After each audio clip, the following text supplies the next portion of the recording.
नमस्कार बच्चों। आज मैं आप सबको हिंदी के उत्कृष्ट कवि और समाज सुधारक कबीरदास जी के विषय में बताऊंगी। साथ ही उनकी वाणी आज भी कितनी प्रासंगिक है, इस विषय पर विचार करेंगे। सन 1398 में एक विधवा ब्राह्मणी ने बनारस के लहरतारा नामक स्थान पर एक शिशु को छोड़ दिया और उसी जगह पर एक निसंतान मुस्लिम दंपत्ति नीरू नीमा, जो कि एक जुलाहे थे, वो गुज़र रहे थे और उन्होंने उस शिशु को उठा लिया, उसका पालन पोषण किया और उसका नाम कबीर रखा।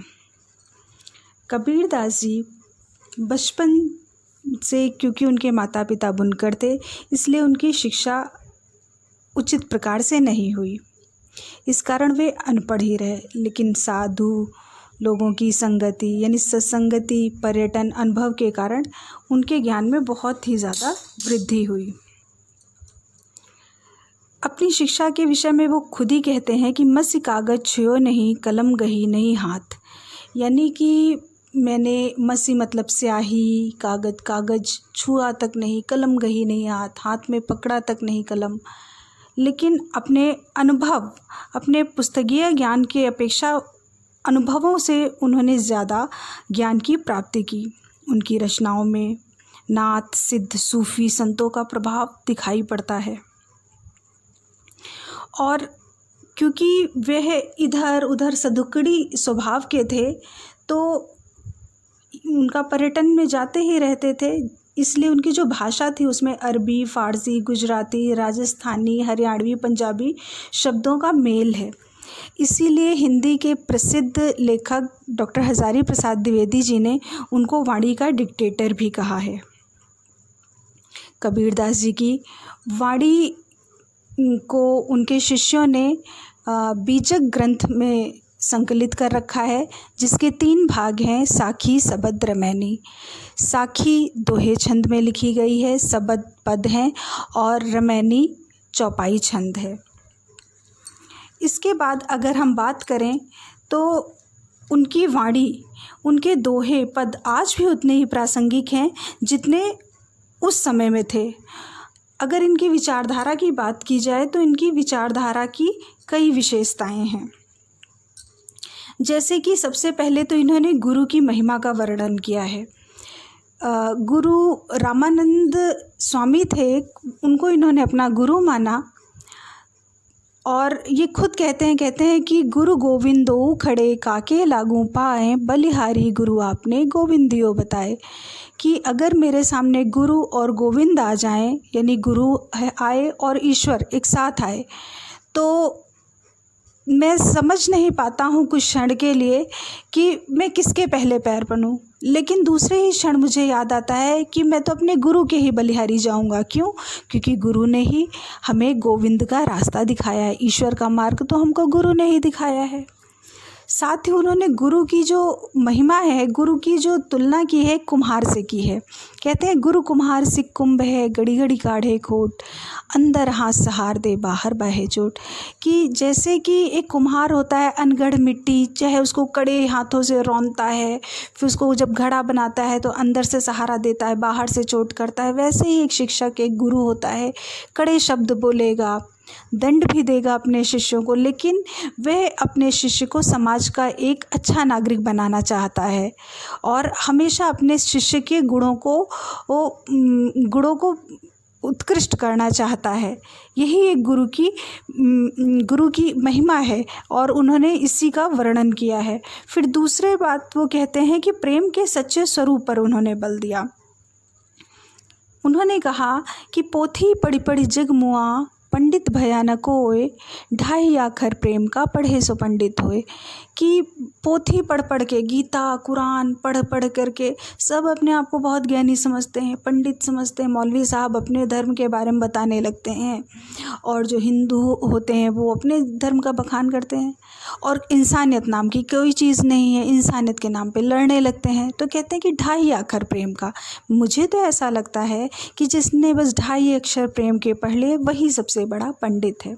साथ ही साथ उन्होंने कहा कि जैसे माला होती है, माला हर धर्म में, जो ईसाई हैं, सिख हैं, मुस्लिम हैं, हिंदू, सभी फेरते रहते हैं, और माला फेरते फेरते जाओ, ये काम कर लो, वो काम कर लो। तो कहते हैं माला फेर अज्जुग भया फिराना मन का फेर, कि माला फेर रहे हैं लेकिन मन का फेर कभी नहीं फेर रहा। तो कहते हैं कर का मन का डाल दे, कर मतलब होता है हाथ, कहते हैं हाथ का माला डाल दो, क्यों, ये तो मन का फेर है। यानी ईश्वर को अगर हम सच्चे रूप में अगर आंख बंद करके ध्यान करेंगे तो वह अपने आप नज़र आ जाएगा, एक क्षण मिलने में होगा। माला फेरते फेरते तो युगों बीत जाएंगे। फिर वह वाह्य आडंबर का विरोध करते हैं। वाह्य आडंबर वही हिंदू मुस्लिम्स कहते थे। मुस्लिम्स के लिए उन्होंने कहा कि कांकर पाथर जोर के मस्जिद लई बनाए, ताचड़ी मुल्ला बाग देखा बहरा हुआ खुदाए। कहते हैं कि तुमने कंकड़ पत्थर जोड़ करके एक मस्जिद बना लिया और उस पर मुल्ला चढ़ के भाग देता है जैसे मुर्गा। तो कहते क्या तुम्हारा खुदा बहरा हो गया है। और उसी प्रकार इन्होंने हिंदुओं के लिए कहा कि पाहन पूजे हरि मिले तो मैं पूजू पहाड़, तासे ये चकिया भली पीस खाए संसार। कहते पत्थर पूजने से, तुम लोग पत्थर पूजते हो, पत्थर पूज दिया, हरि की विष्णु की मूर्ति पूज दिया, पत्थर की बोलते हो नहीं। तो बोले पाथर पूजे हर मिले तो मैं पूजूं पहाड़। कहते तासे यह चकिया भली, पहले ज़माने में एक चकिया होती थी, चक्की जिससे आटा पीसते थे। तो कहते हैं कि उससे अच्छी तो ये चकिया है जिसका पिसा हुआ आटा खा कर के लोग मजबूत बनते हैं, अपना जीवन यापन करते हैं। तो तासे यह चकिया भली पीस खाए संसार, तो पत्थर ही पूजना है तो उस चकिया को पूजो। साथ ही इन्होंने हिंसा का विरोध किया। हिंसा का विरोध करते हुए इन्होंने हिंदू मुस्लिम हर धर्म हर जाति वाले के लिए यही कहा कि हिंसा नहीं करना है, जीव हत्या नहीं करनी। कहते हैं बकरी पाती खात है ताकि काढ़ी काल, जो बकरी को खाते ताको कौन हवाल। बोले उसको भी तो दर्द होता होगा, चिल्लाती है। तो बोले कि बकरी अगर वो तो सिर्फ बेचारी पत्ती खाती है, उसको भी मार डाला। तो कहते जो बकरी को खाएगा उसका क्या हाल होगा, किसी न किसी रूप में तो उसको कष्ट मिलना ही मिलना है ना। फिर आगे वो निर्गुण की उपासना करते हैं। निर्गुण यानी कि कबीरदास जी के जो गुरु थे रामानंद, वो तो साक्षात राम की पूजा करते थे कहते हैं। और लेकिन ये राम नाम लेते थे, लेकिन ये कहते थे कि दशरथ सुत्ति हूँ लोग बखाना, राम नाम का मरम न जाना। कहते दशरथ का नाम, दशरथ का बेटा राम, इसको तो सारी दुनिया जानती है, लेकिन राम है कौन ये कोई नहीं जानता। यानी कि ये दिल में बस एक निर्गुण राम की उपासना करते थे, ऐसा राम जिसका न रंग है न रूप है, जो एक ईश्वर के रूप में कहीं व्याप्त है।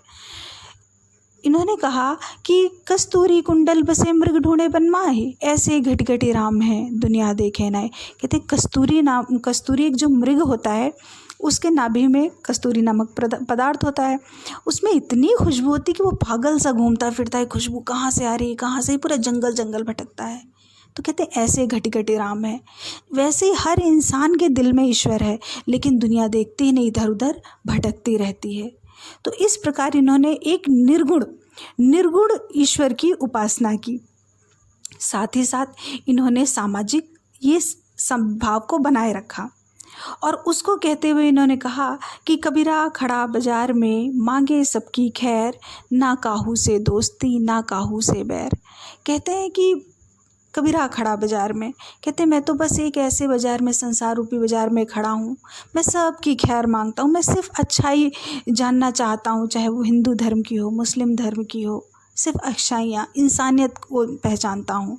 और कहते हैं मैं सबकी खैर मांगता हूँ, ना कहूँ मेरा ना किसी से दोस्ती है और ना ही किसी से दुश्मनी है। तो एक प्रकार से यह भी कहा जा सकता है कि इन जन्म हिंदू और पालन पोषण मुस्लिम संप्रदाय में होने के कारण ये दोनों ही धर्मों के प्रति अच्छाइयों को मानते थे और बुराइयों का कड़ा विरोध करते थे।